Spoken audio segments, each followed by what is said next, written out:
Cuanto más se medita, mayor es la capacidad de percepción y más fina la sensibilidad, eso puedo asegurarlo. Se deja de vivir embotado, que es como suelen transcurrir nuestros días. La mirada se limpia y se comienza a ver el verdadero color de las cosas. El oído se afina hasta límites insospechados, y empiezas a escuchar, y en esto no hay ni un gramo de poesía, el verdadero sonido del mundo. Todo, hasta lo más prosaico, parece más brillante y sencillo. Se camina con mayor ligereza, se sonríe con más frecuencia. La atmósfera parece llena de un no sé qué, imprescindible y palpitante. Soy algo así como un barco. El oleaje juega conmigo a su capricho. Pero de tanto como estoy mirando cómo vienen y se van esas olas, la verdad es que estoy empezando a transformarme en el oleaje mismo. Cada vez que monto en esa barquichuela, dejo de ser yo. Cada vez que me arrojo al mar, me encuentro. Todo se juega en la percepción. Se entiende, en fin, que solo podemos ser dichosos cuando percibimos lo real. Pondré un ejemplo. Me fui a caminar por la montaña, y durante unos instantes, acaso una hora, experimenté una dicha insólita y profunda. Todo me parecía muy bello, radiante, y tuve la sensación, difícil de explicar, de que no era yo quien estaba en aquella montaña, sino que ella, la montaña, era yo. Atardecía y el cielo estaba nublado, pero a mí se me antojó que así, nublado, era perfectamente hermoso. Por las muchas sentadas que había hecho durante aquel día, la rodilla derecha me dolía un poco, pero ese dolor extrañamente no me molestaba. Casi diría que me hacía cierta gracia y que lo aceptaba sin resistirme a él. Lasca, mi perro, saltaba entre las peñas y correteaba de un lado para otro. Al verlo, pensé en que mi perro vive intensamente cada segundo. Tras observarlo mucho, pues es un compañero fiel, he concluido que al menos en eso quiero parecerme a él. Me hice con un animal para avivar el animal que hay en mí. Ahora lo entiendo. Mi sensación de efervescente dicha durante aquella caminata por la montaña desapareció inadvertidamente, pero gracias a ella creo tener ahora una idea más ajustada de la felicidad a la que aspiro. Algunos días después de aquel retiro volví a esa montaña, pero para mí ya no fue lo mismo. En verdad, era yo quien no era el mismo. No podemos rastrear la felicidad pasada, algo así es absurdo. ¿Y de todo esto qué he concluido? Pues que la felicidad es esencialmente percepción, y que si nos limitáramos a percibir, llegaríamos por fin a lo que somos. Uno de los primeros frutos de mi práctica de meditación fue la intuición de cómo nada en este mundo permanece estable. También nosotros cambiamos, y ello por mucho que nos empeñemos en vernos como algo permanente o duradero. Esta esencial mutabilidad del ser humano y de las cosas es una buena noticia. Lo curioso es que este descubrimiento me vino por medio de la quietud. Al meditar constaté cómo cuando me detenía en alguno de mis pensamientos, éste se desvanecía. Algo que ciertamente no sucedía cuando miraba a una persona, cuya consistencia es independiente de mi atención. A mi modo de entender, esto demuestra que los pensamientos son escasamente fiables, mientras que las personas, por el contrario, aunque solo sea porque tienen un cuerpo, lo son en un grado bastante mayor. Decidí entonces que en adelante no pondría mi confianza en algo que se desvanecía con tanta facilidad. Decidí dejarme guiar por lo que permanece. ¿En qué confío yo? Esta es, según presiento, la gran pregunta. Aceptar esta constante mutabilidad del mundo y de uno mismo no es tarea fácil, principalmente porque hace inviable cualquier definición que sea cerrada. Los seres humanos solemos definirnos por contraste o por oposición, lo que es tanto como decir por separación y división. Pues es así, dividiendo, separando y oponiendo, como precisamente nos alejamos de nosotros mismos. Definir a una persona y no aceptar su radical mutabilidad es como meter a un animal en una jaula. Un león enjaulado no es un león, sino un león enjaulado. Y eso es muy distinto. Desde mi presente, e intento concretar, no puedo condenar a quien fui en el pasado por la sencilla razón de que aquel a quien ahora juzgo y repruebo es otra persona. Actuamos siempre conforme a la sabiduría que tenemos en cada momento. Y si actuamos mal es porque, al menos en ese punto, había ignorancia. Es absurdo condenar la ignorancia pasada desde la sabiduría presente.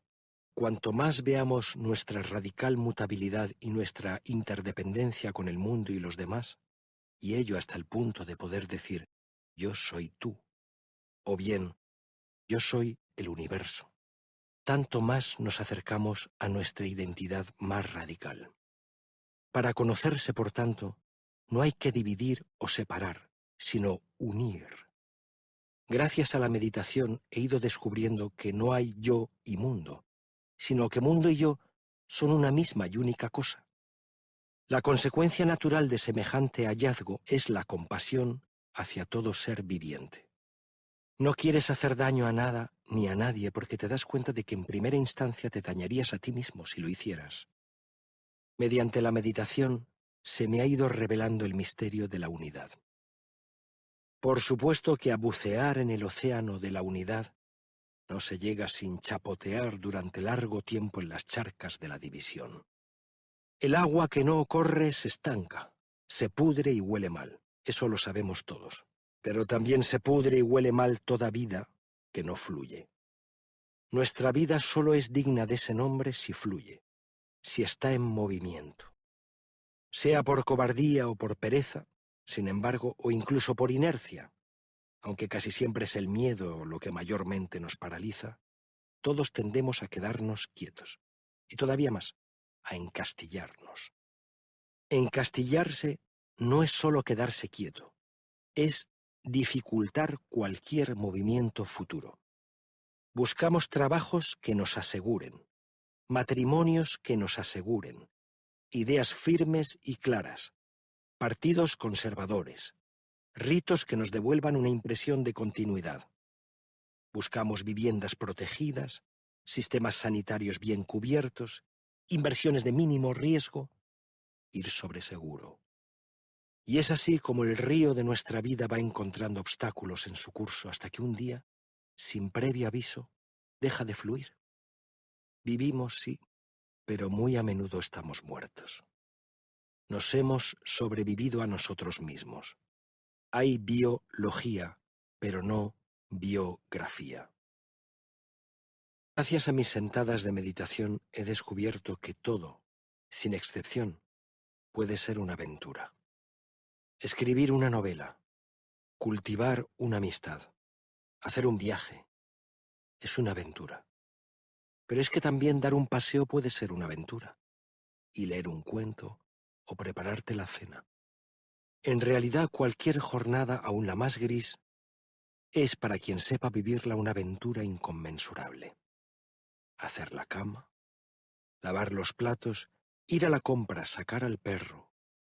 Todo esto, y tantos otros quehaceres comunes, son aventuras cotidianas. Lo que realmente mata al hombre es la rutina. Lo que le salva es la creatividad, es decir, la capacidad para vislumbrar y rescatar la novedad. Si se mira bien, y eso es en lo que educa la meditación, todo es siempre nuevo y diferente.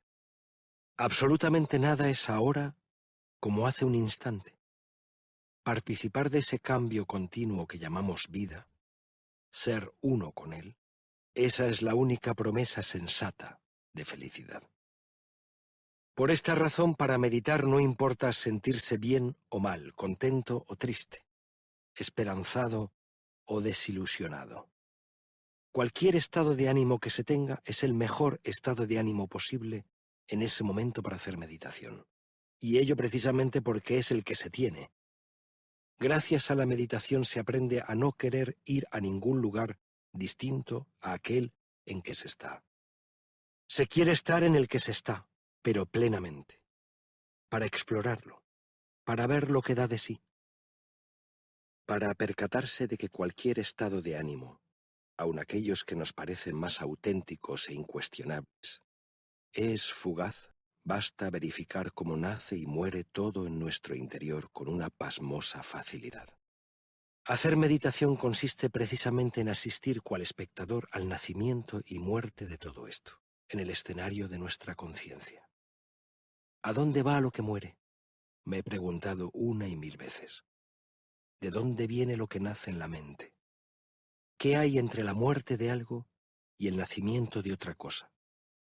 Este es el espacio en el que siento que debo morar. Este es el espacio del que brota la sabiduría perenne.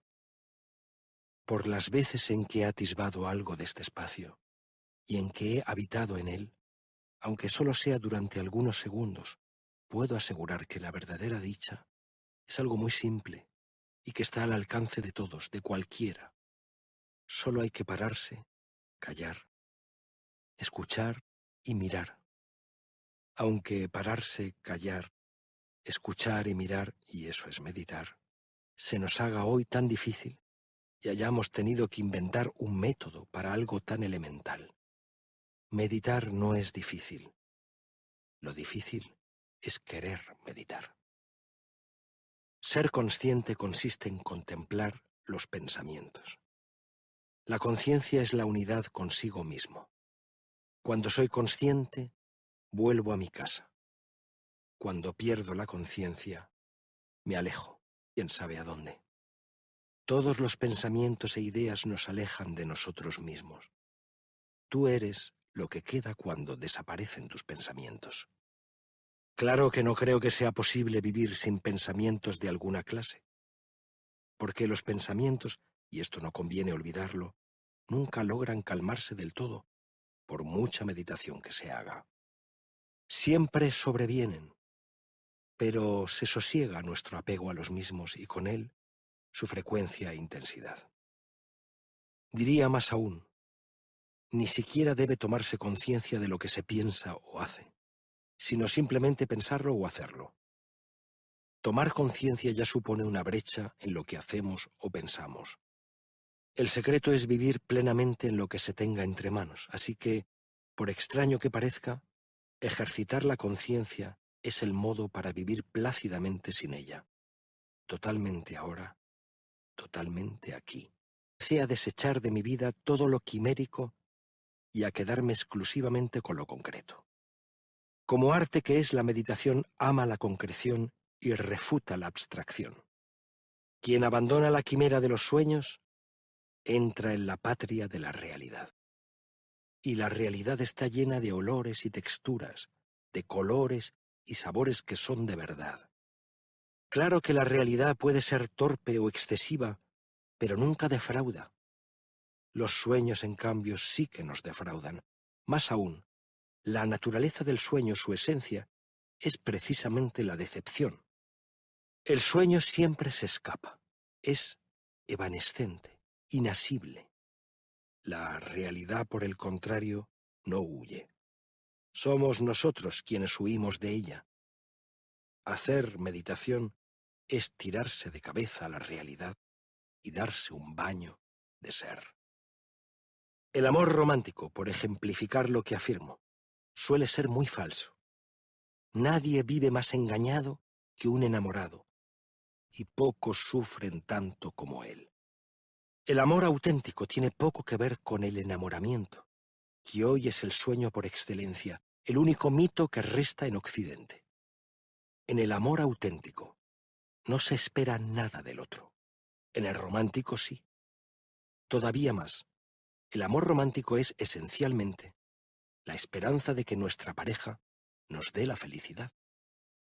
Sobrecargamos al otro con nuestras expectativas cuando nos enamoramos. Y tales son las expectativas que cargamos sobre el ser amado que al final de él o de ella no queda ya prácticamente nada. El otro es entonces simplemente una excusa, una pantalla de nuestras expectativas. Por eso suele pasarse tan rápidamente del enamoramiento al odio o a la indiferencia, porque nadie puede colmar expectativas tan monstruosas. La exaltación del amor romántico en nuestra sociedad ha causado y sigue causando insondables pozos de desdicha. La actual mitificación de la pareja es una perniciosa estupidez. Por supuesto que creo en la posibilidad del amor de pareja, pero estoy convencido de que requiere una extraordinaria e infrecuente madurez. Ningún prójimo puede dar nunca esa seguridad radical que buscamos. No puede ni debe darla. El ser amado no está ahí para que uno no se pierda, sino para perderse juntos.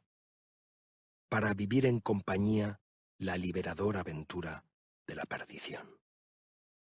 Pregunto si no sería posible vivir sin imponer a la vida nuestras preferencias o aversiones. Es a esto precisamente a lo que llama la meditación, a no imponer a la realidad mis propias filias o fobias, a permitir que esa realidad se exprese y que pueda yo contemplarla sin las gafas de mis aversiones o afinidades. Se trata de tener el receptáculo que soy cuanto más limpio mejor, de modo que el agua que se vierta en él pueda distinguirse en toda su pureza. Sería estupendo ver algo sin pretensiones, gratuitamente, sin el prisma del para mí. Es posible. Hay gente que lo ha hecho, ¿por qué yo no? Más que uno con el mundo, lo que queremos es que el mundo se pliegue a nuestras apetencias. Nos pasamos la vida manipulando cosas y personas para que nos complazcan. Esa constante violencia, esa búsqueda insaciable que no se detiene ni tan siquiera ante el mal ajeno, esa avidez compulsiva y estructural, es lo que nos destruye.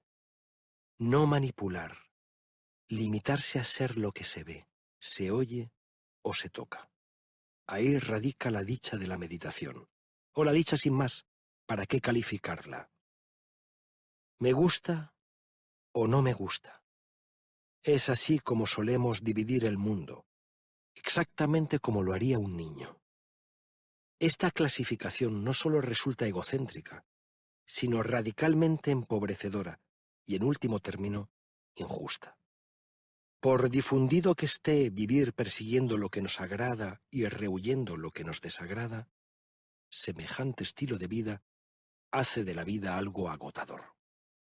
Lo que nos disgusta tiene su derecho a existir. Lo que nos disgusta puede incluso convenirnos, y en este sentido no parece inteligente escapar de ello. Bajo una apariencia desagradable, lo que nos disgusta tiene una entraña necesaria.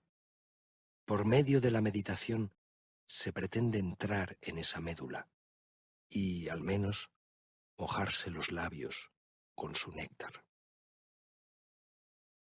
Todo puede servir para construirse o para destruirse. Y en este sentido cualquier cosa es digna de meditación y, en definitiva, para robustecer mi carácter. Caminar estando atentos, por ejemplo, o lavarse los dientes estando atentos. Percibir el fluir del agua, su refrescante contacto en las manos, el modo en que cierro el grifo, el tejido de la toalla. Cada sensación, por mínima que parezca, es digna de ser explorada. La iluminación, es decir, esa luz que ocasionalmente se enciende en nuestro interior ayudándonos a comprender la vida, se esconde en los hechos más diminutos y puede advenir en cualquier momento y por cualquier circunstancia. Vivir bien supone estar siempre en contacto con uno mismo, algo que solo fatiga cuando se piensa intelectualmente. La calidad de la meditación se verifica en la vida misma. Ese es el banco de prueba. Por eso ninguna meditación debería juzgarse por cómo nos hemos sentido en ella, sino por los frutos que da. No aspiro a contemplar, sino a ser contemplativo, que es tanto como ser sin anhelar. La meditación posibilita esos vislumbres de lo real, momentos en que captamos quiénes somos en realidad y para qué estamos en este mundo. Esto lo captamos en contadas ocasiones, en una intuición inaprensible, no verbal. De pronto, se nos hace evidente que somos así, y aunque no podamos argumentarlo, buscamos que esta intuición se repita para volver a ese ser primordial que verdaderamente somos y que, por las circunstancias, por los ruidos, ha quedado empañado o incluso olvidado. ¿Qué ha pasado para que nos hayamos perdido tanto? Me pregunto. ¿Qué ha sucedido para que ya no nos reconozcamos en lo más genuinamente humano? ¿Cómo es que desconozco lo que debería serme familiar? Preguntas y preguntas sobre el paraíso perdido. Pues bien, la respuesta a estas preguntas está en el lugar en el que nacen. Para alcanzar estos vislumbres de lo real, no merece la pena esforzarse. Más que ayudar a encontrar lo que se busca, el esfuerzo tiende a dificultarlo. No conviene resistirse, sino entregarse. No empeñarse, sino vivir en el abandono.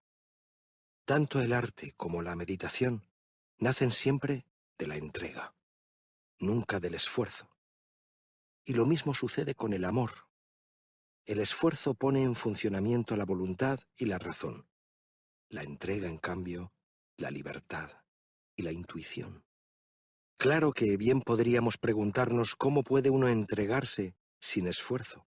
Hacer no haciendo. Consiste en ponerse a disposición para que algo pueda hacerse por mediación tuya, pero no hacerlo tú directamente, forzando su arranque, desarrollo o culminación. Lo único necesario para esa entrega es estar ahí, para captar de este modo lo que aparezca, sea lo que sea. La meditación es algo así como una rigurosa capacitación para la entrega. Y luego, eso sí, dárselo a los otros. Los grandes maestros son, y no hay aquí excepciones, grandes receptores. El respeto es para mí el primer signo del amor. No juzgarme, y mucho menos censurarme. No es en absoluto necesario juzgar, basta observar. La simple observación es ya eficaz para el cambio. En verdad, la capacidad de observación es la madre de todas las virtudes. Ganaríamos mucho si en lugar de enjuiciar las cosas, las afrontáramos. Nuestras cábalas mentales no solo nos hacen perder un tiempo muy precioso, sino que por su causa perdemos también la ocasión para transformarnos. Estoy convencido de que más de un 80% de nuestra actividad mental es totalmente irrelevante y prescindible. Es mucho más saludable pensar menos y fiarse más de la intuición, del primer impulso. Cuando reflexionamos solemos complicar las cosas, que suelen presentarse nítidas y claras en un primer momento. Casi ninguna reflexión mueve a la acción. La mayoría conduce a la parálisis. Es más, reflexionamos para paralizarnos, para encontrar un motivo que justifique nuestra inacción. Pensamos mucho la vida, pero la vivimos poco. Nada de esto significa que pensar sea malo. Es bueno solo en su justa medida. Pensar es como dormir o comer. No debe hacerse en exceso so pena de embrutecernos. Al igual que nos sentamos a la mesa para comer, y no comemos de cualquier manera y a todas horas, quizá también para pensar deberíamos sentarnos y no hacerlo cuando al pensamiento le convenga o se le ocurra. El pensamiento, como cualquier actividad humana, debe ir precedido de un acto de la voluntad. Eso es lo que lo hace humano. Tanto más se piensa, tanto más se debe meditar. Esa es la regla. ¿Qué por qué? Pues porque cuanto más llenamos la cabeza de palabras, mayor es la necesidad que tenemos de vaciarla para volver a dejarla limpia. Es preciso despertar al maestro interior que cada uno de nosotros llevamos dentro. Y en fin, dejarle hablar. Digo esto porque en el fondo todos somos mucho más sabios de lo que creemos. Y porque en ese fondo todos sabemos bien qué es lo que se espera de nosotros y qué debemos hacer. El maestro interior no dice nada que no sepamos. Nos recuerda lo que ya sabemos. Nos pone ante la evidencia para que sonriamos. A decir verdad, sobran todos los maestros del mundo. Cada cual es ya un cosmos entero de conocimiento y sabiduría. Esa sonrisa a la que acabo de apuntar indulgente y benévola, es infinitamente más eficaz de cara a la propia transformación que cualquier censura o reprimenda. El niño, a quien una y otra vez se descubre en su travesura, terminará por dejar de cometerla. Los malos hábitos se derrocan en la meditación por pura observación y mediante una amable sonrisa. Mirar y sonreír. Esa es la clave para la transformación. Sonreír al sufrimiento puede parecer excesivo, pero lo cierto es que también la tristeza y la desgracia están ahí para nuestro crecimiento. El mal debe aceptarse, lo que significa ser capaces de ver su lado bueno. Reaccionar ante el dolor con animadversión es la manera de convertirlo en sufrimiento. Sonreír ante él, en cambio, es la manera de neutralizar su veneno. Lo que nos hace sufrir son nuestras resistencias a la realidad. En realidad, no hay ningún problema en absoluto. No tenemos, ni mucho menos somos, un problema. Los problemas nos gustan, porque nos dan la impresión de que gracias a ellos podremos ser. El verdadero problema son nuestros falsos problemas. Podemos ser dichosos. En el fondo no podemos por menos de serlo. Hemos creído que nuestros problemas éramos nosotros. Por eso nos cuesta tanto abandonarlos. Tememos perdernos. Pero es que debemos perdernos. Cuando no nos agarramos a nada, volamos. Todo problema no es a fin de cuentas más que una idea que yo tengo sobre determinadas situaciones.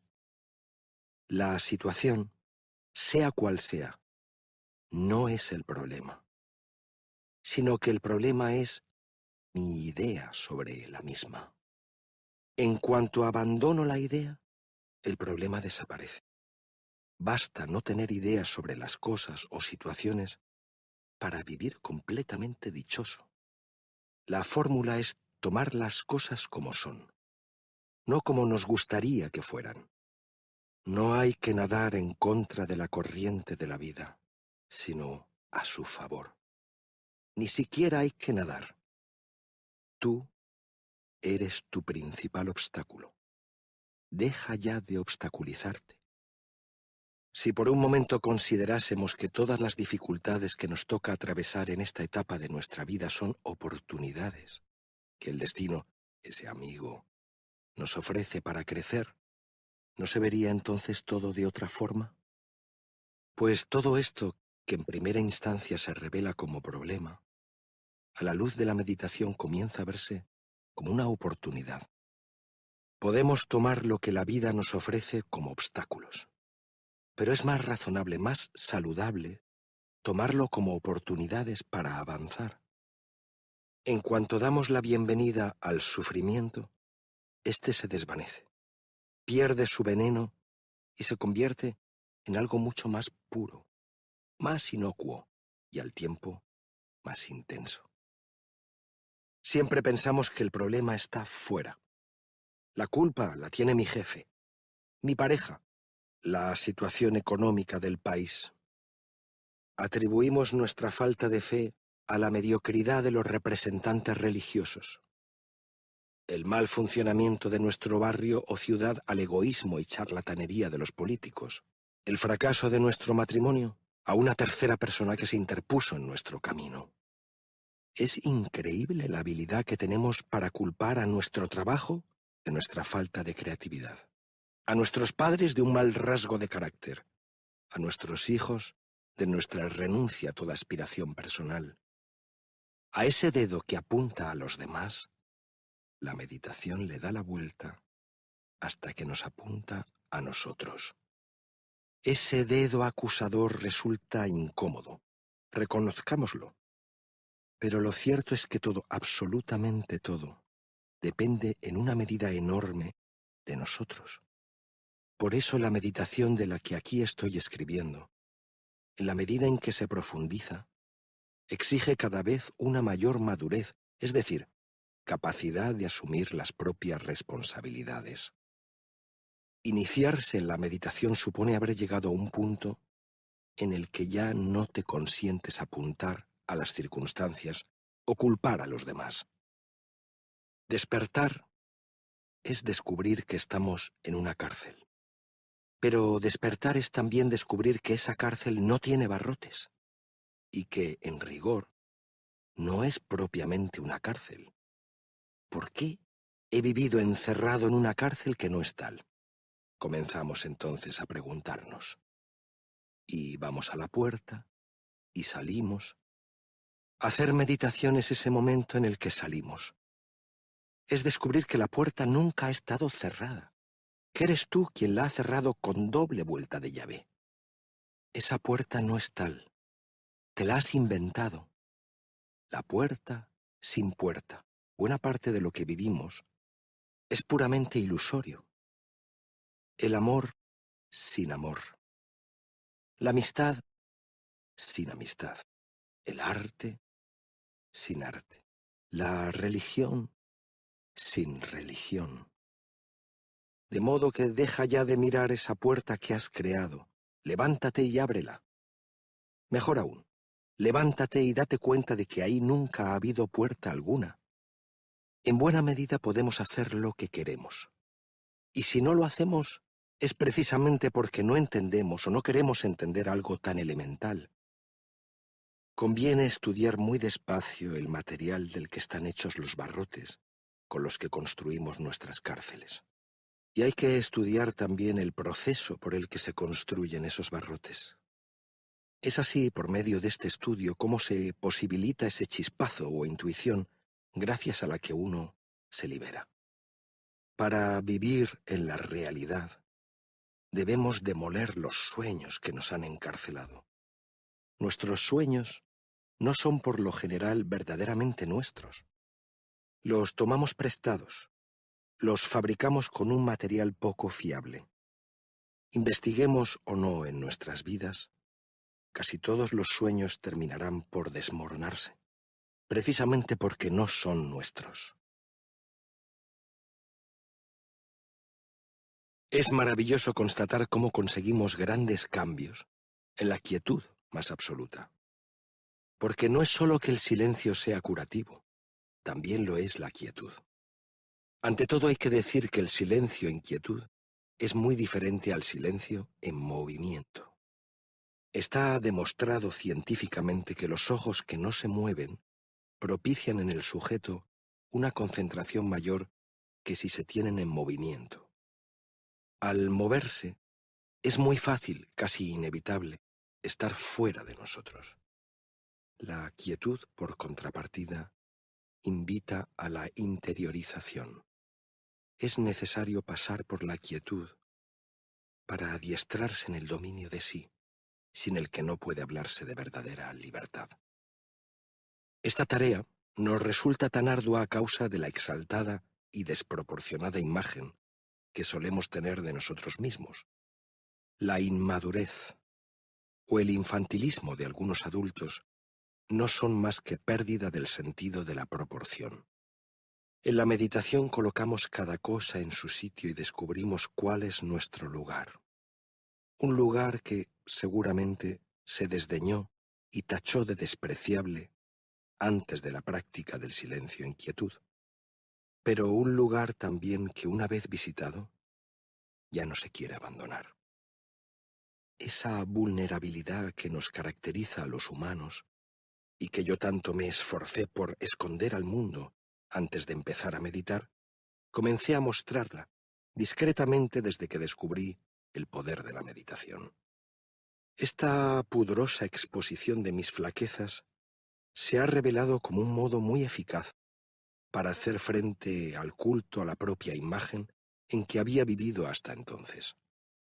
Hablar de la propia vulnerabilidad, mostrarla, es la única forma que consiente que los demás nos conozcan verdaderamente y, en consecuencia, que puedan querernos.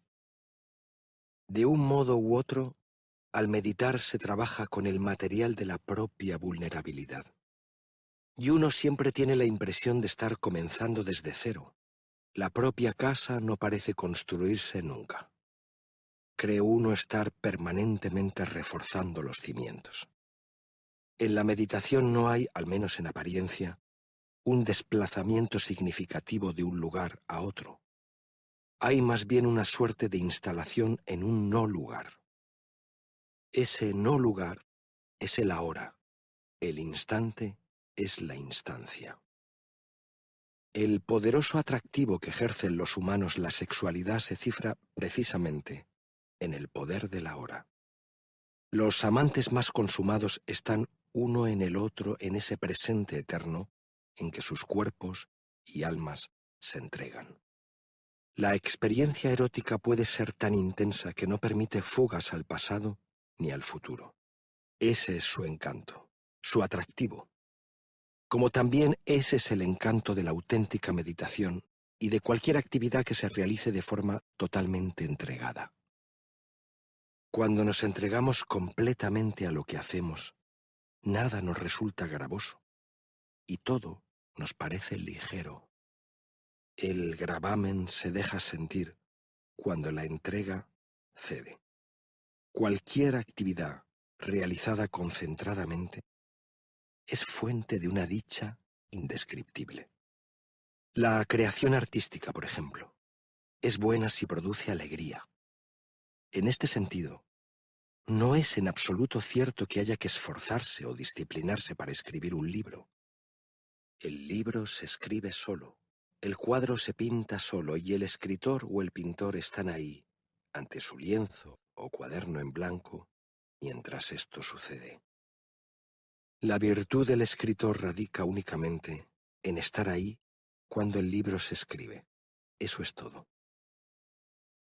Tras mucho pensarlo, he concluido que lo que más me gusta de meditar es que resulta un espacio, un tiempo, no dramático. A quien no medita, le gusta por lo general vivir con emociones. A quien medita, en cambio, sin ellas. Al meditar se descubre que a la vida no hay que añadirle nada para que sea vida, y todavía más, que todo lo que le añadimos la desvitaliza. Lamentablemente, todos solemos estar demasiado enamorados del drama. En cuanto nos percibimos como seres no dramáticos, nos aburrimos de nosotros mismos. Nos inventamos los problemas y las dificultades para sazonar nuestra biografía, que sin esas trabas nos parece plana y gris. Descubrir que uno no puede realizar determinada tarea, por ejemplo, no tiene por qué ser un problema. Puede ser una liberación. La convalecencia que comporta una enfermedad bien puede ser vivida como una merecida temporada de vacación. La ruptura de un matrimonio puede ser el primer paso para un matrimonio mejor. Dicho más sencillamente, la amargura o dulzura de la que hagamos gala no depende de la realidad, el matrimonio, la tarea o la enfermedad, sino de nosotros, solo de nosotros. Gracias a la meditación, he descubierto que ninguna carga es mía, si no me la echo a los hombros. Hay gente que no consigue realizar nada de lo que acabo de exponer, ni aun cuando se lo propone. Otros, en cambio, lo llevan a cabo con extrema facilidad. En la meditación no hay facilidad o dificultad objetivas. Todo depende de las resistencias de cada cual. Meditar es, fundamentalmente, sentarse en silencio, y sentarse en silencio es, fundamentalmente, observar los movimientos de la propia mente. Observar la mente es el camino. ¿Por qué? Porque mientras se observa, la mente no piensa. Así que fortalecer al observador es el modo para acabar con la tiranía de la mente, que es la que marca la distancia entre el mundo y yo. Además de observar la mente, hay otro camino. Hacerse uno con la respiración en primer lugar, hacerse uno con la respiración en primer lugar y después hacerse uno con lo que se llama koan. Un koan es una suerte de acertijo, pero no de cara a resolverlo, sino a disolverse en él. A mí me gusta decir que un koan es algo así como una luz en el camino, un mojón, gracias al cual sabes dónde estás y a dónde te diriges. El caso es que ya sea por el camino del vaciamiento, al que conduce la pura observación, ya sea por el estrechamiento, al que lleva el trabajo con el koan, se va llegando a la unión con el propio ser, o lo que es igual, a los esponsales con uno mismo. Sentándome y observándome, he posibilitado esos chispazos o intuiciones que me han descubierto quién soy, mucho más que reflexionando sobre mi personalidad por la trillada vía del análisis. Cuando me siento y me observo, no pasa por lo general mucho tiempo hasta que me descubro en otro lugar. Me he escapado de mí y debo regresar. Al cabo, me vuelvo a descubrir fuera, generalmente fantaseando. Soy un tipo muy fantasioso. O elucubrando. Soy también bastante especulativo. O preocupado por algo que me acecha en el futuro. Como a casi todos los seres humanos, me angustian algunas cosas. Yo medito exactamente como vivo, con miedos, con imágenes, con conceptos. Habrá quien medite y vea sobre todo su pasado. Serán los nostálgicos. O quien medite y más que nada vea a su pareja. Serán los enamorados. O quien sea víctima de un montón de estímulos sin orden ni concierto, los dispersos. Nadie se sienta a meditar con lo que no es. Pero no basta sentarse en silencio. Hay que observar lo que sucede dentro. Esas son las reglas del juego. Cuanto más observas, más aceptas. Es una ley matemática, aunque familiarizarte con ella podrá costar más o menos. Al sentarse en silencio se obtiene un espejo de la propia vida y al tiempo un modo para mejorarla. La observación, la contemplación, es efectiva. Mirar algo no lo cambia, pero nos cambia a nosotros. El cambio es, por tanto, el mejor baremo de la vitalidad de una vida. Pero el cambio, y esto es lo capital, puede vivirse de forma no dramática. Es habitual que prolonguemos y agrandemos nuestros sentimientos para sentir que estamos vivos, que nos pasan cosas y que nuestra vida es digna de contarse. Por supuesto que la vida es siempre una interpelación y que todos somos tocados por ella. Pero ¿cuántas de nuestras reacciones son auténticas reacciones a la interpelación de la vida? ¿Y cuántas, en cambio, son simples decisiones mentales que han tomado la interpelación como excusa, pero que la han dejado definitivamente muy atrás? En mi opinión, nos inventamos nuestros estados de ánimo en una gran medida. Somos responsables de nuestro estar bien o mal. Esas prolongaciones artificiales de las emociones pueden controlarse y hasta abortarse gracias a la meditación, cuyo propósito real, tal y como yo lo entiendo, es enseñar a vivir la vida real, no la ficticia.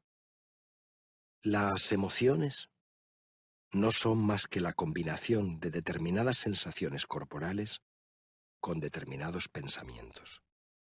El estado anímico, una emoción más o menos prolongada. Las emociones y estados anímicos tienen su propio funcionamiento, pero si nos lo proponemos, nosotros somos infinitamente más poderosos que ellos. Podemos no secundar una emoción. Podemos hacer frente a un estado de ánimo. Podemos crear el estado de ánimo que deseemos. Podemos escoger qué papel representar en la función, o incluso no representar ninguno, y asistir a ella cual espectadores. La función puede continuar y nosotros marcharnos, o terminar y nosotros quedarnos. El potencial de nuestra soberanía es sobrecogedor. Podría definir la meditación como el método espiritual, y cuando digo espiritual, me refiero a búsqueda interior, para desenmascarar las falsas ilusiones.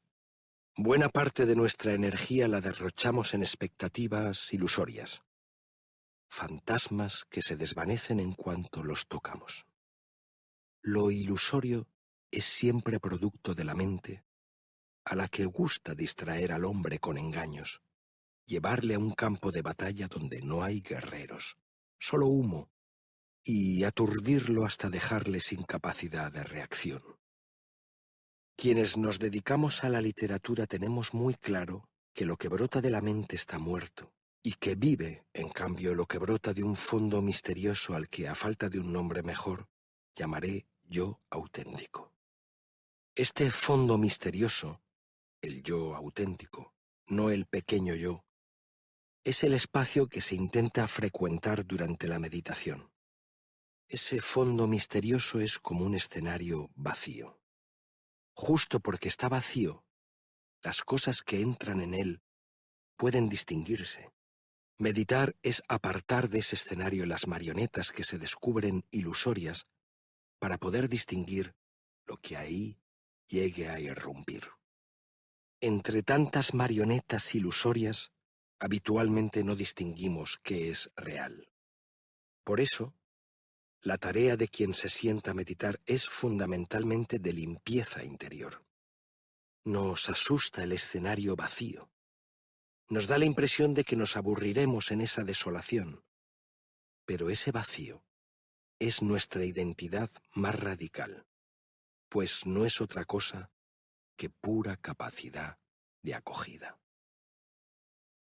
He llegado a estas convicciones mediante la única pregunta necesaria. ¿Quién soy yo? Al intentar responder, me percaté de que cualquier atributo que pusiera a ese yo soy, cualquiera, pasaba a ser, bien mirado, escandalosamente falso. Pero lo cierto es que también sería quien soy si sustituyera mi nombre por otro.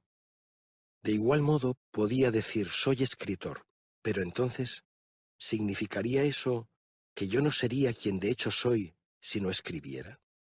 Cualquier atributo que se ponga al yo, aun el más sublime, resulta radicalmente insuficiente. La mejor definición de mí a la que hasta ahora he llegado es yo soy. Simplemente. Hacer meditación es recrearse y holgar en este yo soy. Uno se sienta a meditar con sus miserias para, gracias a un proceso de expiación interna, llegar a ese yo soy. Y uno se sienta con el yo soy para alimentar la compasión. En la meditación se reconoce que yo soy sed, no solamente que tengo sed, y se procura acabar con esas locas carreras, o al menos ralentizar el paso. El agua está en la sed. Es preciso entrar en el propio pozo. Entrar en el propio pozo supone vivir un largo proceso de decepción, y ello porque todos, sin excepción, una vez conseguido, nos decepciona de un modo u otro. Nos decepciona la obra de arte que creamos, por intenso que haya podido ser el proceso de creación o hermoso el resultado final. Nos decepciona la mujer o el hombre con quien nos casamos, porque al final no resultó ser como creímos. Nos decepciona la casa que hemos construido, las vacaciones que proyectamos, el hijo que tuvimos y que no se ajusta a lo que esperábamos de él. Nos decepciona, en fin, la comunidad en la que vivimos, el Dios en quien creemos que no atiende a nuestros reclamos y hasta nosotros mismos, que tan prometedores éramos en nuestra juventud y que, bien mirado, tampoco hemos logrado llevar a término. Todo esto y tantas otras cosas más nos decepciona porque no se ajusta a la idea que nos habíamos hecho. El problema radica, por tanto, en esa idea que nos habíamos hecho. Lo que decepciona, en consecuencia, son las ideas.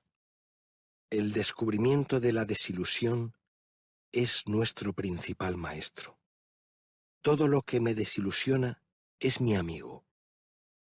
Cuando dejas de esperar que tu pareja se ajuste al patrón o idea que te has hecho de ella, dejas de sufrir por su causa. Cuando dejas de esperar que la obra que estás realizando se ajuste al patrón o idea que te has hecho de ella, dejas de sufrir por este motivo. La vida se nos va en el esfuerzo por ajustarla a nuestras ideas y apetencias. Y esto sucede incluso después de una prolongada práctica de meditación. No hay que dar falsas esperanzas a nadie. Es un flaco favor. Hay que entrar en la raíz de la desilusión, que no es otra que la perniciosa fabricación de una ilusión. La mejor ayuda que podemos prestarle a alguien es acompañarle en el proceso de desilusión que todo el mundo sufre de una manera u otra, casi constantemente. Ayudar a alguien es hacerle ver que sus esfuerzos están seguramente desencaminados. Decirle, sufres porque te das de bruces contra un muro, pero te das contra un muro porque no es por ahí por donde debes pasar. No deberíamos chocar contra la mayoría de los muros contra los que de hecho chocamos. Esos muros no deberían estar ahí, no deberíamos haberlos construido. Siempre estamos buscando soluciones. Nunca aprendemos que no hay solución. Nuestras soluciones son solo parches. Y así vamos por la vida, de parche en parche. Pero si no hay solución, en buena lógica es que tampoco hay problema. O que el problema y la solución son la misma y única cosa. Por eso, lo mejor que se puede hacer cuando se tiene un problema es vivirlo. Nos batimos en duelos que no son los nuestros. Naufragamos en mares por los que nunca deberíamos haber navegado. Vivimos vidas que no son las nuestras, y por eso morimos desconcertados. Lo triste no es morir, sino hacerlo sin haber vivido. Quien verdaderamente ha vivido siempre está dispuesto a morir. Todas nuestras ideas deben morir, para que por fin reine la vida. Y todas quiere decir todas. También la idea que podamos habernos hecho de la meditación. Yo, por ejemplo, empecé a meditar para mejorar mi vida. Ahora medito sencillamente para vivirla. Si lo pienso bien, nunca vivo tanto como cuando me siento a meditar. Porque no es que viva más cuando medito, pero sí más conscientemente. Y la conciencia, como ya he dicho, no es otra cosa que el contacto con uno mismo. No se trata fundamentalmente de ser más feliz o mejor, lo que viene por añadidura, sino de ser quien eres. Estás bien con lo que eres. Eso es lo que se debe comprender. Ver que estás bien como estás, eso es despertar. La dicha no es ausencia de desdicha, sino conciencia de la misma. En cuanto arrojamos luz sobre nuestra desdicha, ésta pierde buena parte de su mordiente. La desdicha es poderosa y hace estragos si somos inconscientes de su causa y de sus ramificaciones. Al principio me preocupaba mucho cuando por algún motivo dejaba de meditar algunos días. Con el tiempo me di cuenta de que siempre volvía al silencio, que había algo en él que me llamaba. En la meditación hay algo que una vez que se ha apoderado de ti, es difícil de erradicar. También es difícil saber con precisión de qué se trata.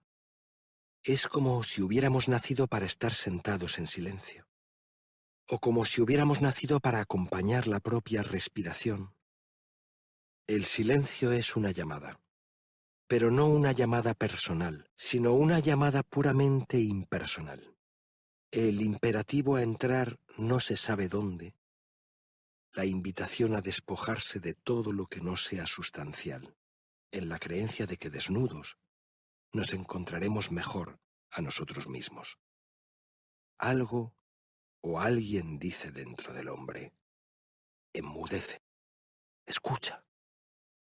Uno nunca puede estar seguro de haber oído realmente esa voz, pero si de hecho enmudece y escucha con regularidad, es que probablemente la ha oído. De no ser así, no encontraríamos las fuerzas para enmudecer y escuchar.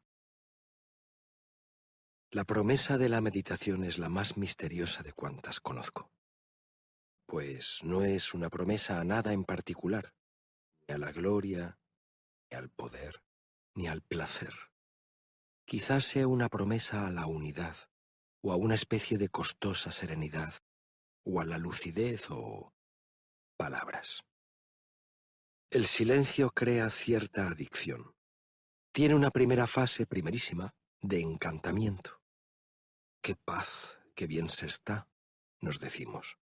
O por fin silencio. Pero bastan pocos minutos, o en el mejor de los casos horas, para que esa agradable sensación se disipe y el silencio muestre su cara más árida, el desierto. Aquello que uno tiene que recapitular o decirse puede ventilarse en la mayoría de los casos en un tiempo relativamente breve. Pero lo que menos importa de la experiencia del desierto es lo que nosotros creemos tener que decirnos. Importa, por contrapartida, lo que el silencio quiere decirnos a nuestro pesar. Así como el espectador a quien disgusta un espectáculo puede abandonar su butaca y sencillamente marcharse, el verdadero hombre de meditación permanece en su puesto aun cuando la película que se proyecta en su interior no le agrade en absoluto. Sobre todo entonces debe permanecer. Somos tan misteriosos que llega el momento en que hasta eso que nos disgusta llega a entretenernos y divertirnos. Sin quitar su carácter doloroso y frustrante, esa molesta película interior también puede considerarse divertida bajo cierto punto de vista. Resulta divertido comprobar cómo luchamos por convertirnos en nosotros mismos. ¿Divertido? Pues sí. Verse de verdad a uno mismo es realmente fascinante y divertido. Al fin y al cabo, por eso vamos al cine o leemos novelas, para que nos cuenten cómo somos, para identificarnos con el protagonista. ¿O eres consciente de tus enfados, de tus nervios, de tus preocupaciones? O los nervios, la preocupación o el enfado te dominarán. Es así de sencillo. Si no piensas en ellos, ellos pensarán por ti y te llevarán donde no quieres. Pregúntate por qué estás enfadado. ¿De dónde ha brotado tu preocupación? ¿Cómo es que has empezado a estar nervioso? Comprobarás que esa indagación resulta curiosísima y hasta divertida. Ser lo que uno es ha pasado a convertirse en el máximo desafío. Casi todos los frutos de la meditación se perciben fuera de la meditación. Algunos de estos frutos son, por ejemplo, una mayor aceptación de la vida tal cual es, una asunción más cabal de los propios límites y de los achaques o dolores que se arrastren, una mayor benevolencia hacia los semejantes, una más cuidada atención a las necesidades ajenas, un superior aprecio a los animales y a la naturaleza, una visión del mundo más global y menos analítica, una creciente apertura a lo diverso, humildad, confianza en uno mismo, serenidad. La lista podría alargarse. En la práctica constante de la meditación se comprueba que si has roturado tu conciencia a conciencia y te has abonado bien, todo crecerá espléndidamente. Vivir es prepararse para la vida. Todo esfuerzo que se invierte en uno mismo da fruto tarde o temprano. Claro que los frutos suelen tardar en cosecharse, pero se cosechan. Vaya que se cosechan. Que se lo digan a los artistas que, tras largos años de formación, dan a luz graciosamente, como si nada, una obra maestra. No ha sido graciosamente. No ha sido como si nada. El tronco tenía raíz. La fruta estaba madura. Cambia el modo en que me enfrento conmigo mismo, y eso es capital. Como en el arte, como en la vida, el punto de vista no es en la meditación un mero matiz, sino la clave de bóveda o la piedra angular. Para observarse bien a sí mismo, la mirada debe ser oblicua o lateral, nunca directa. Tendemos a escaparnos de nosotros mismos cuando nos miramos directamente. En oblicuo, en cambio, como queriendo engañar al yo al que miramos, ese yo sustancial permanece más tiempo y podemos reparar en él, siendo por fin conscientes de lo que observamos. Es así como he comprendido que lo que realmente buscamos es al buscador, y que en una meditación bien realizada todo se desvanece o esfuma, menos precisamente aquel que observa. Eso, el observador, el testigo, es lo permanente. Cuando se marchan los pensamientos y sentimientos, las imágenes e ideas, ¿qué es lo que queda? Queda lo que buscas, y es a eso a lo que conviene mirar oblicuamente. Esa mirada oblicua debe ser atenta, pero no fija. No consiste en mirar penetrantemente, intentando calar hondo o desentrañar quién sabe qué cosas, sino mirar amorosamente, sin pretensión, como quien espera una revelación sin ninguna prisa. De forma que lo importante es esa espera que, como la gota de agua que cae sobre una roca, va perforándonos muy poco a poco. Casi todos los frutos de la meditación se perciben fuera de la meditación. Algunos de estos frutos son, por ejemplo, una mayor aceptación de la vida tal cual es, una asunción más cabal de los propios límites y de los achaques o dolores que se arrastren, una mayor benevolencia hacia los semejantes, una más cuidada atención a las necesidades ajenas, un superior aprecio a los animales y a la naturaleza, una visión del mundo más global y menos analítica, una creciente apertura a lo diverso, humildad, confianza en uno mismo, serenidad. La lista podría alargarse. En la práctica constante de la meditación se comprueba que si has roturado tu conciencia a conciencia y te has abonado bien, todo crecerá espléndidamente. Vivir es prepararse para la vida. Todo esfuerzo que se invierte en uno mismo da fruto tarde o temprano. Claro que los frutos suelen tardar en cosecharse, pero se cosechan.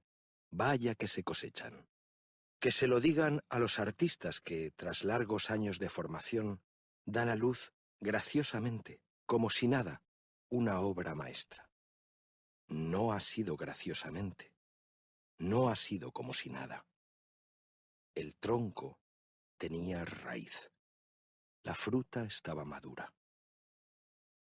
La mirada al vacío que se practica durante la meditación silenciosa y en quietud tiende gradualmente a llevarse fuera del tiempo que se consagra a ella, de forma que se aprende a estar en el mundo en actitud receptiva, no posesiva, respetuosa, no violenta. También es una buena práctica observar todos estos cambios en el propio carácter o temperamento. Estas transformaciones temperamentales o de conducta pueden resumirse en una: la disolución del pequeño yo. Llamo ego o pequeño yo a esas identificaciones falsas a las que solemos sucumbir. Esos espejismos que nos hacen correr en pos de la nada van reduciéndose paulatinamente cuanto más se medita. Es obvio que ese pequeño yo se revuelve y se resiste.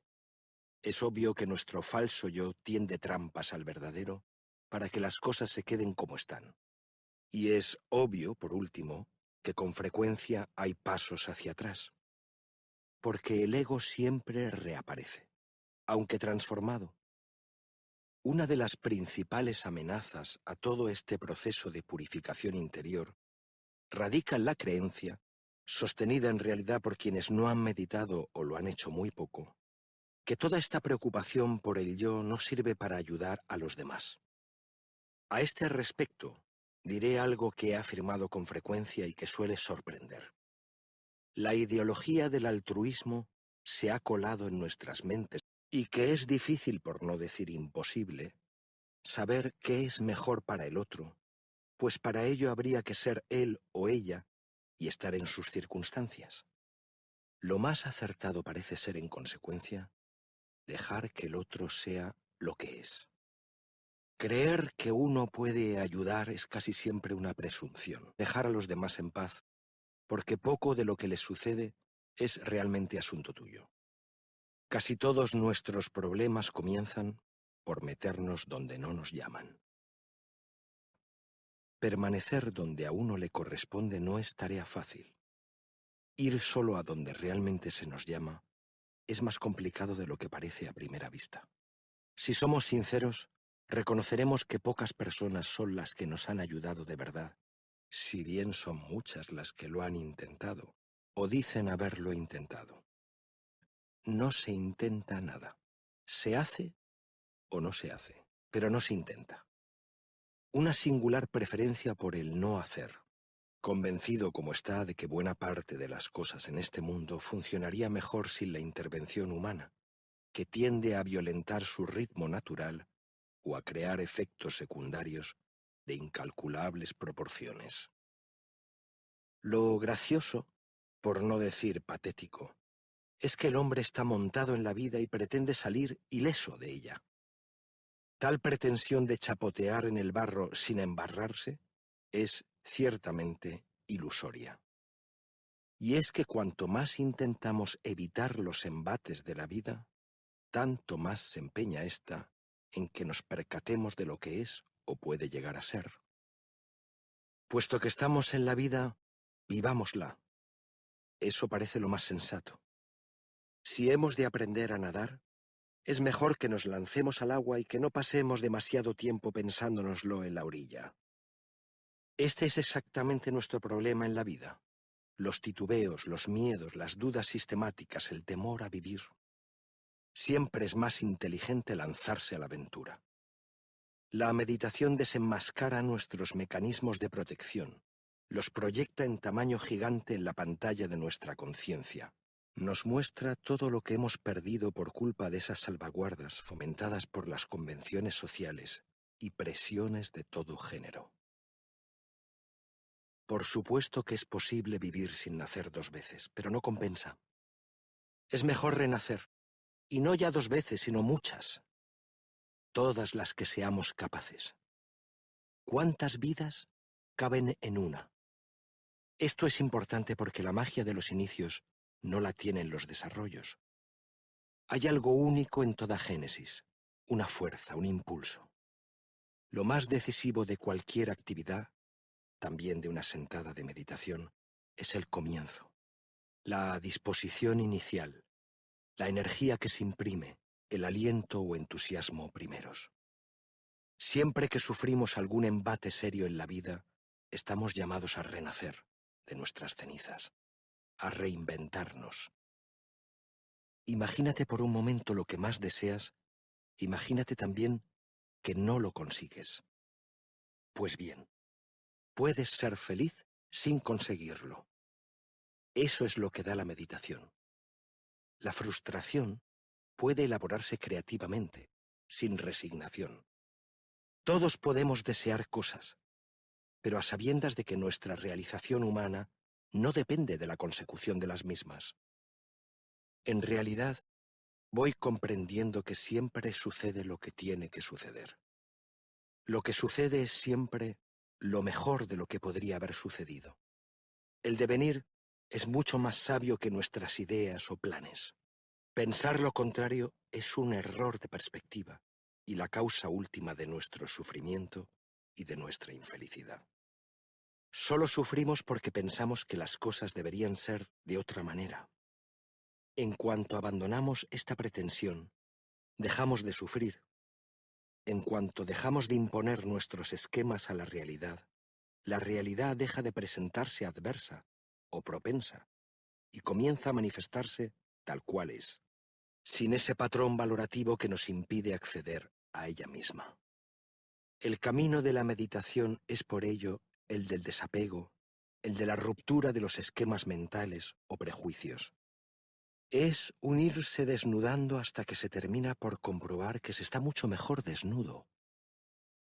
Estamos tan lamentablemente apegados a nuestros puntos de vista que si pudiéramos vernos con cierta objetividad sentiríamos vergüenza y hasta compasión por nosotros mismos.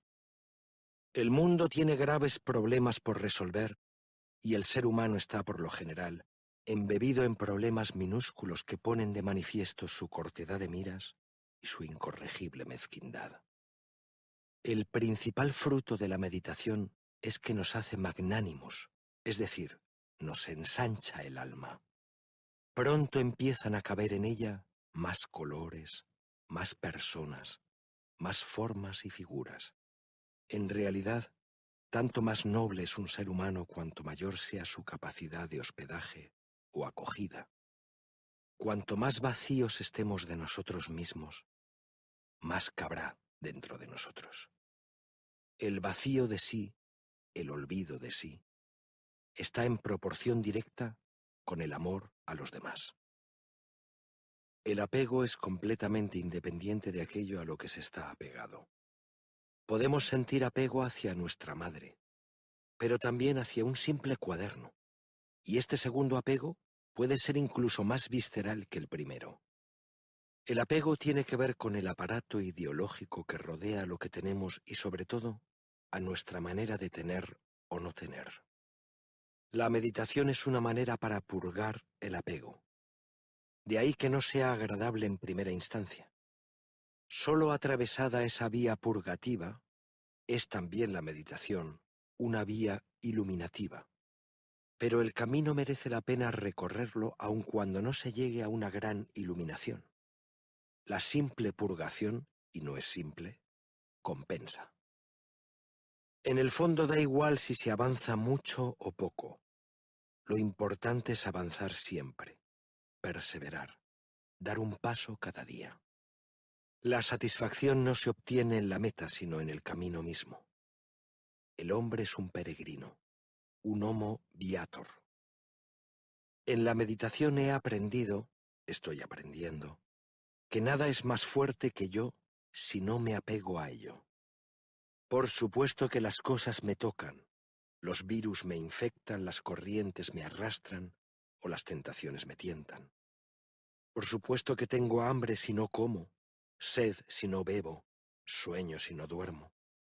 Por supuesto que soy sensible a la caricia de una mujer, a la mano extendida de un mendigo, al lamento de un enfermo o al grito de un bebé. Pero una vez tocado o infectado, tentado o arrastrado, una vez enamorado o afligido, soy yo quien decide, como Señor, cómo vivir esa caricia o esa bofetada, ese grito o ese gemido, cómo reaccionar a esa corriente o responder a ese reclamo. Mientras pueda decir yo, soy el Señor. Soy también criatura, desde luego, pero tengo una conciencia que, sin dejar mi condición de criatura, me eleva a un rango superior. Como cualquier otro método serio de análisis interior, la meditación silenciosa y en quietud subraya la falacia de atribuir al otro lo que solo a nosotros corresponde. En realidad, basta querer algo con la suficiente intensidad para conseguirlo. Suena a utopía, pero nada hay tan indestructible como un hombre convencido. Ningún obstáculo es infranqueable. La meditación fortalece y con mirada ardiente derrite los obstáculos que encuentra en el camino como si fueran bloques de hielo incapaces de resistirse al fuego de una pasión. Uno debe sentarse a meditar dispuesto a entregarlo todo, como un soldado que acude a la guerra completamente solo, porque a la hora de la verdad es así como estamos, solos. Al final de un camino siempre estamos solos, y a veces también a la mitad de ese camino lo estamos. Raramente, en cambio, al principio. Ni la pareja, ni la familia, ni los amigos. Todos están muy ocupados en sus cosas, y nosotros debemos estarlo en las nuestras. No se trata de egoísmo o de indiferencia, sino de simple responsabilidad. Hay que responder de lo propio. En el tribunal de nuestra conciencia tenemos que dar cuenta de lo que hemos recibido, de lo que vamos a dejar en el mundo antes de morir y abandonarlo. Yo, naturalmente, no sé bien qué es la vida, pero me he determinado a vivirla. De esa vida que se me ha dado, no quiero perderme nada. En la meditación escucho que no debo privarme de nada, puesto que todo es bueno. La vida es un viaje espléndido, y para vivirla solo hay una cosa que debe evitarse: el miedo. Estamos a la mesa, ante el tablero. Todo se ha conjurado para que cojamos el cubilete, lo agitemos y echemos los dados. Me entristece pensar que hay muchos que tienen ese cubilete entre sus manos y que hasta llegan a agitarlo, pero sin permitir que esos dados, juguetones y ruidosos, salgan disparados y rueden sobre el tablero. Y me entristece que haya muchos que pasen la vida con la mirada puesta en ese tablero, pero sin decidirse a jugar jamás. Muchos que dudan sobre si deberían o no sentarse a la mesa del banquete, dispuesta para ellos. Muchos que van al río y no se bañan, o a la montaña y no la suben, o a la vida y no la viven, o a los hombres y no les aman. Tengo la impresión de que la meditación se ha inventado solo para erradicar el miedo, o al menos para encararlo y aceptarlo, para ponerle los cotos precisos, de forma que no pueda derivar en pánico. Se puede vivir sin pelear contra la vida. ¿Por qué ir en contra de la vida si se puede ir a su favor? ¿Por qué plantear la vida como un acto de combate en lugar de como un acto de amor? Basta un año de meditación perseverante, o incluso medio, para percatarse de que se puede vivir de otra forma. La meditación agrieta la estructura de nuestra personalidad hasta que de tanto meditar, la grieta se ensancha y la vieja personalidad se rompe y, como una flor, comienza a nacer una nueva. Ningún hombre se perderá irremediablemente si frecuenta su conciencia y viaja por su territorio interior.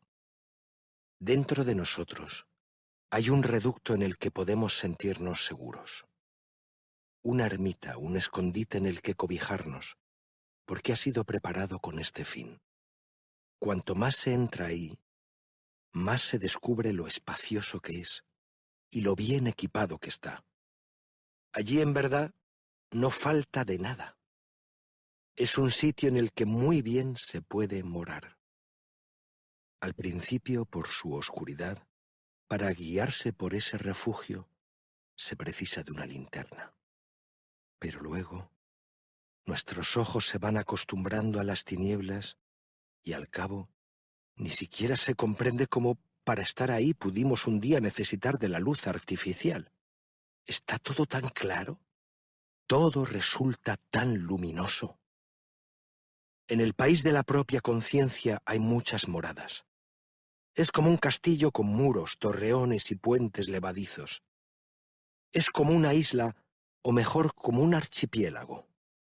Ahí eres dueño y señor como no imaginabas que podías llegar a serlo de ningún reino. Das una orden y te obedecen. Tus deseos se cumplen antes de que los hayas formulado. Es un lugar lleno y vacío a la vez. En él estás solo, pero no te sientes solo. Ese territorio es un mundo, tu mundo, el espejo de otro mundo. El mundo mismo, pero concentrado, dilatado, expandido. Tu hogar. Esa casa tan grande y hermosa es lo que somos. Yo soy eso, tú eres eso. Lo sepamos o no, somos los señores de todo un reino. La extensión de nuestros dominios es formidable y triste la inconsciencia con que lo regentamos. La meditación fortalece la necesaria desconfianza en el mundo externo y la imprescindible confianza en nuestro verdadero mundo, que solemos desconocer. Si meditamos, nuestras facciones se suavizan y nuestra expresión se transfigura. Seguimos aquí, en esta tierra, pero es como si ya no perteneciéramos a ella. habitamos en otro país poco frecuentado y atravesamos los campos de batalla sin ser heridos. No es que las flechas no se nos claven o las balas no se hundan en nuestras carnes, pero ni nos derrumban esas balas, ni esas flechas hacen que brote la sangre. Salimos de esos campos de batalla acribillados, pero vivos, caminando y sonriendo porque no hemos sucumbido y nos hemos demostrado nuestra eternidad. Meditamos para ser más fuertes que la muerte. Nadie sabe muy bien cómo es la conciencia de los seres humanos, porque nadie ha recorrido todos sus dominios. Algunos han llegado muy lejos en sus exploraciones. Muchos se han quedado a las puertas. La mayoría desconoce que exista un territorio así. Como un microcosmos, todo lo de fuera está también ahí. El universo, las galaxias, los árboles, los manantiales.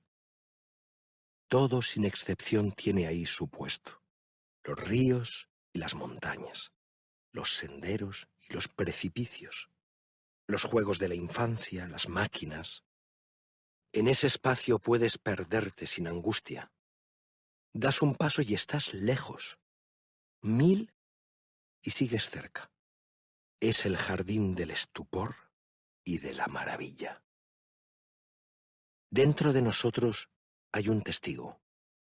Le demos o no juego, ese testigo está siempre ahí.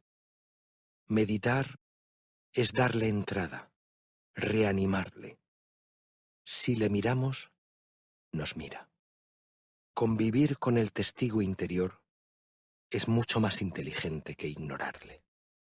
Es en este sentido en el que cabe decir que buscamos al buscador.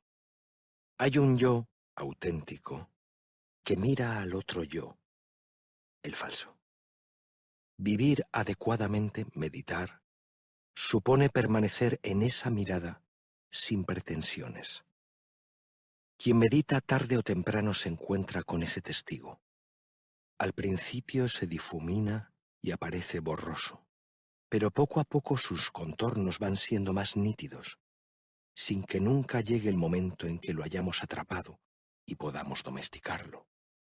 A ese testigo hay que convocarlo en la meditación, pero sobre todo hay que esperarlo.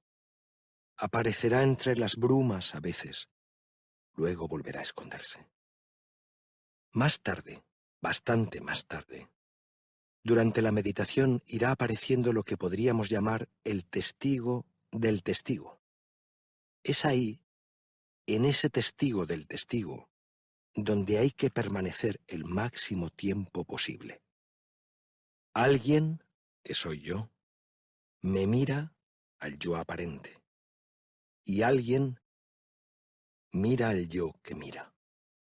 A ese testigo del testigo solo se accede en la meditación muy profunda, y no hay palabras para describirlo. En cuanto ponemos palabras, él, ella o ello deja de estar ahí. Pese a lo desconocido que es, del territorio interior sí puede decirse que es magnético. Por poco que sea lo que sepamos de él, lo cierto es que nos llama y nos atrae irremisiblemente. La tierra prometida eres tú. Eso es lo que se aprende en la meditación. No puedes desesperar, puesto que el tesoro está en ti y lo llevas siempre contigo. En cualquier momento puedes refugiarte en él si lo deseas. Tienes una fortaleza en tu corazón, y es inexpugnable. Desde esta perspectiva, vivir es transformarse en lo que uno es. Cuanto más entras en el territorio interior, más desnudo estás. Primero te quitas las cosas, luego dejas atrás a las personas. Primero te desprendes de la ropa, luego de la piel. Poco a poco te vas arrancando los huesos de forma que tu esqueleto, valga la metáfora, es cada vez más esencial. Cuando te lo has quitado todo, dejas al fin tu calavera atrás. Cuando ya no tienes ni eres nada, estás por fin en libertad. Eres el territorio interior mismo. No solo estás en tu patria, eres tu patria. Este recorrido puede hacerse en vida. Los grandes místicos lo han hecho, lo están haciendo. Se han vaciado tanto de sí mismos que son casi transparentes. Debes vaciarte de todo lo que no eres tú. Esa es la invitación que se escucha permanentemente cuando se medita. La pregunta por pureza del corazón o por la inocencia primordial es la que verdaderamente cuenta. Todas las demás son preguntas falsas, falsos problemas. Vivimos vidas que no son las nuestras. Respondemos a interrogantes que nadie nos ha formulado. Nos quejamos de enfermedades que no padecemos. Aspiramos a ideales ajenos y soñamos los sueños de otros. No hay exageración, es así. Casi todos nuestros proyectos de felicidad son quiméricos. Las ideas que decimos acariciar no son nuestras. Nuestras aspiraciones son las de nuestros padres, y hasta nos enamoramos de personas que en verdad no nos gustan. ¿Qué nos ha pasado para sucumbir a semejante impostura? Persigo algo que en el fondo no deseo. Lucho por algo que me es indiferente. Tengo una casa intercambiable con la de mi vecino. Hago un viaje y no veo nada. Me voy de vacaciones y no descanso. Leo un libro y no me entero. Escucho una frase y soy incapaz de repetirla. ¿Cómo es posible que no me conmueva ante un necesitado? Que no responda cuando me preguntan, que siempre mire hacia otra parte y que no esté donde de hecho estoy. Ante esta absurda situación, voy a pararme, voy a pensar, a respirar y a nacer, si es posible, por segunda vez. No estoy dispuesto a no bailar si suena la flauta, o a no comer si me ofrecen un manjar, o a almacenar para mañana cuando hay quien no tiene para hoy.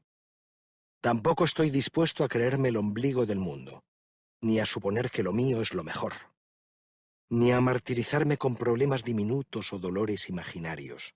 El mundo no es un pastel que yo me tenga que comer. El otro no es un objeto que yo pueda utilizar. La Tierra no es un planeta preparado para que yo lo explote. Yo no soy un monstruo depredador. La meditación, o debería decir simplemente la madurez, me ha enseñado a apreciar lo ordinario, lo elemental. Viviré por ello desde la ética de la atención y del cuidado. Y llegaré así a una feliz ancianidad, desde donde contemplaré, humilde y orgulloso a un tiempo, el pequeño y gran huerto que he cultivado. La vida como culto, cultura y cultivo. Estas son mis decisiones, pero mientras procuro llevarlas a la vida me está costando mucho aceptar que no voy a conseguir ni una de ellas simplemente con que me siente a meditar. Que meditando no voy a conseguir nada en absoluto, porque meditar es infinitamente más estéril, aunque también infinitamente más fecundo. Hablar o escribir sobre la meditación silenciosa es, en verdad, una contradicción, una paradoja. Cualquier meditación, aun la más corta, aun la más dispersa, es buena para nuestra alma. Sentarse a meditar en silencio es casi siempre lo mejor que se puede hacer. En mi caso, empecé a hacer meditación porque me daba cuenta de que vivía con un deseo tan imperioso que me quitaba la paz. El de triunfar como escritor. Ya entonces, hace no tantos años, me daba perfecta cuenta de que ese deseo podía cumplirse o no. Pero tampoco se me ocultaba que, por grande que fuera mi triunfo, yo siempre lo consideraría insuficiente. Y que, en consecuencia, mi felicidad no debía cifrarse en una expectativa tan poco fiable. Acosado por la sed de reconocimiento y todavía más de posteridad, mi maestro interior me advertía de que aquella era una carrera sin meta. A medida que fui haciendo meditación, la motivación inicial se fue difuminando y aparecieron otras nuevas. Ser mejor, vivir más intensamente, disfrutar más de la naturaleza, sentirme uno con los demás. Sería falso afirmar que mi afán de gloria literaria haya desaparecido por completo, e ingenuo pensar que esa búsqueda, tantas veces un motor, pueda apagarse del todo. Pero ya no me desvivo tanto por esta causa ni hago depender mi bienestar de su consecución. Tengo el presentimiento, casi la convicción, de que en las letras, como en todo lo demás, triunfaré en la medida correspondiente a mis méritos. No se me pregunte por qué. Todo esto significa que he perdido el utilitarismo con que comencé a meditar. Cada vez me centro más en la práctica misma y menos en los supuestos aledaños con que suele adornarse para que no parezca tan seca. Porque la sobriedad tiene su encanto, eso nadie va a negarlo, pero cuesta mucho encontrarlo. Aburre caminar por una estepa. Es mucho más entretenido hacerlo por un bosque o entre montañas. Mi meta no es hoy ser importante, ni siquiera ser alguien. Una aspiración de este género carece de sentido. Ya soy alguien, ya soy importante. Cuando haga meditación porque sí, sin más, empezaré a hacer la verdadera meditación. Mientras tanto estaré acercándome y alejándome, flirteando con las cosas, bañándome y guardando la ropa. Para superar todo esto solo me hace falta un poco más de silencio, un poco más de meditación, por lo que lo más sensato es que deje ya las palabras y me lance, confiado, a ese océano oscuro y luminoso que es el silencio. El deseo de luz produce luz. Hay verdadero deseo cuando hay esfuerzo de atención.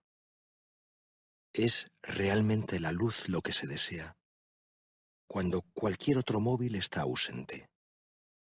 Aunque los esfuerzos de atención fuesen durante años aparentemente estériles, un día, una luz exactamente proporcional a esos esfuerzos inundará el alma.